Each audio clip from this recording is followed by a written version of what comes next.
వెన్నుపోటుకు రెండేళ్ల కార్యక్రమం విశాఖ నగర వైసీపీ అధ్యక్షుడు కేకే రాజు అధ్యక్షతన అక్కయ్యపాలెం వద్ద జరిగింది. ఈ కార్యక్రమంలో భాగంగా పెద్ద ఎత్తున పార్టీ శ్రేణులు మహిళలు తరలివచ్చారు. రెండేళ్ల కూటమి ప్రభుత్వ పాలనతో వెన్నుపోటు పొడిచారని, ఇచ్చిన హామీలను నెరవేర్చకుండా ప్రజలను మభ్యపెడుతున్నారని విశాఖ వైసీపీ ఇన్ఛార్జి కేకే రాజు అన్నారు. వైసీపీ శ్రేణుల నిరసనలతో రాజ్యసభ సభ్యుడు గొల్ల బాబురావు, బొత్స ఝాన్సీ కూడా ఈ కార్యక్రమంలో పాల్గొన్నారు.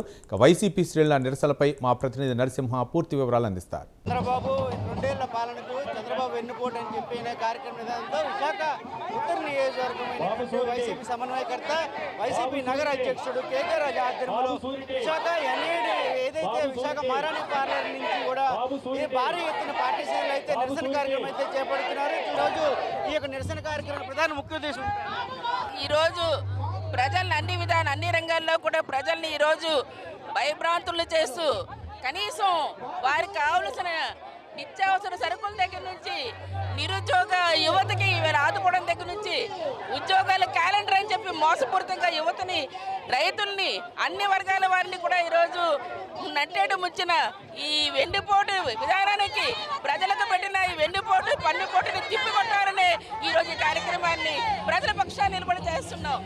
ప్రభుత్వం దిగి వచ్చి ప్రజా సమస్యలు తక్షణమే వారి ఇచ్చిన సూపర్ 6 అమలు కూడా ఈవేళ పూర్తి చేయాలని చెప్పేసి ఆ రోజు జగన్మోహన్ రెడ్డి గారు నిష్పక్షపాతంగా నేరుగా డీబీటీ ద్వారా కోట్లాది రూపాయలు ఇస్తే ఈరోజు అప్పులు తీసుకొని ప్రజలకు పన్నుపోటు రూపంలోనే ఈరోజు పెట్రోల్ ధరలు పెంచారు, నిత్యావసర ధరలు పెంచారు, ఎటు చూసినా ఆర్టీసీ రేట్లు పెంచారు.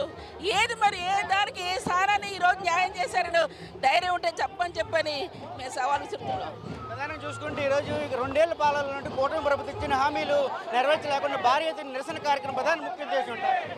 ఈరోజు చంద్రబాబు నాయుడు గారికి వెన్నుపోటు పట్టం అనేది వెన్నతో పెట్టిన విద్య ఎన్టీ రామారావు గారి దగ్గర నుంచి ఈరోజు ప్రజల వరకు 2024 ఎన్నికల ముందు అధికారమే లక్ష్యంగా అమలు కాని హామీలన్నీ కూడా ప్రజల్లో నాశావాదాన్ని అవకాశంగా తీసుకున్నారు. అమలు కాని హామీలన్నీ ఇచ్చి ఆడబిడ్డ నిధి కావచ్చు, నిరుద్యోగ భృతి కావచ్చు, 50 సంవత్సరాల నిండిన మహిళల పెన్షన్ కావచ్చు, 3 సిలిండర్లు కావచ్చు, నిరుద్యోగ భృతి కావచ్చు, జగన్మోహన్ రెడ్డి గారు చేస్తున్న ప్రతి సంక్షేమ పథకాన్ని అమలు చేస్తాం వాడిని ఆపమని హామీలు ఇచ్చి ఈరోజు ఎన్నికల్లో గెలిచిన తర్వాత ఏ ఒక్క హామీని కూడా అమలు చేయకుండా 20 లక్షల ఉద్యోగాలు కల్పించామని ప్రకటనలు వేసుకోవటం అనేది ఒకటే ఛాలెంజ్ చేస్తున్నాం.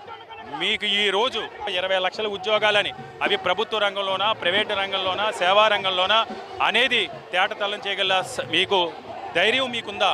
పూర్తిగా మోసపూరితం ప్రతి అడుగులోని కూడా ప్రజలను వెన్నుపోటు పొడుస్తున్న సందర్భంగా ప్రజలను చైతన్యపరచాలి. గౌరవప్రదమైన ప్రతిపక్ష పార్టీగా జగన్మోహన్ రెడ్డి గారి ఆదేశాల మేరకు ఈ కార్యక్రమాలన్నీ కూడా అమలు చేయాలనేదే మా అందరి లక్ష్యం. చూసుకుంటే ముఖ్య ఉద్దేశం అంటే ప్రజాప్రతినిధులు ఈరోజు భారీ ఎత్తున ఈ కార్యక్రమానికి అయితే స్పందన అయితే బాగుందంట.